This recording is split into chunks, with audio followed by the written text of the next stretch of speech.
嗨，大家好，我是小峰。今天我们来看一位外国大神是如何将冰箱上面的旧风扇拆下来制作一个交流发电机。首先，我们使用工具将这个电机拆掉，把里面的转子给拆出来。这个电机是一个召集异步电机，在冰箱还有冰柜上运用非常广泛，功率一般是25瓦至90瓦。它的主要作用是给压缩机还有冷凝器降温散热。如果你想使制作的发电机输出功率比较高的话，那么选择这个电机的话，尽量选择一个功率比较大的电机。这个电机的外壳主要由4颗螺丝固定，我们将这4颗螺丝拆掉，就可以将整个外壳打开。拆开外壳之后，我们先将钉子给拆下来。这个钉子边上是有一个名牌的，我们使用的是一个50瓦的电机。也就是说，我们制作出来的一个发电机最大功率不可能超过50瓦。如果想制作出一个功率更大的发电机，那我们就需要把钉子线圈上面的线径改大一点。接下来，我们将这个转子拆出来，我们需要改造的主要地方也就是这个转子。我们使用尺子先将转子上面的中心点给标出来，围绕这个转子一周，我们总共需要标出8个点，也就是形成一个米字形。比如我们标好一个点之后，在它的对面再标一个点，使这2个点对称。我们需要尽可能的使每个点之间的距离保持一致。就像这样，我们在转子的一周标出8个中心点。接着我们使用6个大的麻花钻，在标好点的地方打一个4毫米深的孔。因为家境贫寒，没有更好的设备，所以我们使用的是手枪钻打的，打出来的孔也是歪歪扭扭。如果有条件的话，可以选择台钻。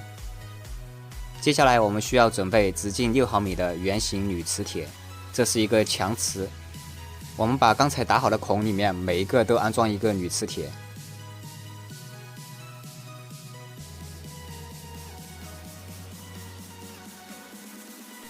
这样8个我们就全部安装完成了。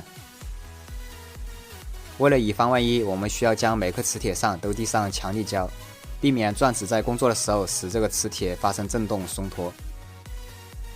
全部用胶水粘牢之后，我们再把这个电机重新安装回去。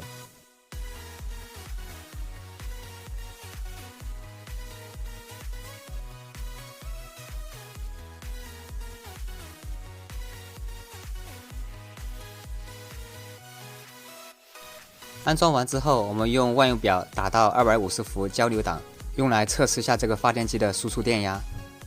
这里我们使用这个手电钻来驱动转子，测试一下输出电压。我们把万用表的表笔分别接到电机的2条电源线上。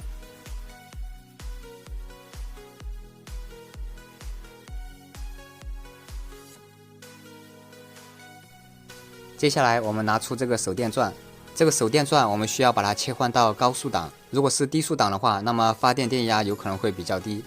我们把电机的转子固定到这个手电钻上面。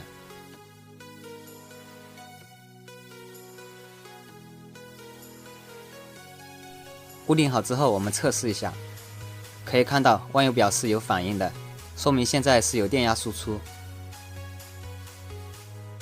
测试了一下这个发电机的最高输出电压，发现只能到155伏。这个主要原因是我这个手电钻的转速不够快，如果手电钻的转速快的话，这个输出电压也会变高。因为我们使用的电机本身功率也就只有50瓦，所以就算我们做成一个成品，它的输出功率也只有几十瓦，只能带动一些功率比较小的负载，比如说灯泡。这次用这个旧的风扇电机改造一个发电机，也是给大家提供一个改造思路。如果你想得到一个输出功率更大的发电机，那么你就得选一个原本功率比较高的电机才可以。而且这个电机改发电机本身效率也不会特别高，所以改造完成之后，它的功率也会变得更小。感兴趣的朋友也可以自己动手做一下。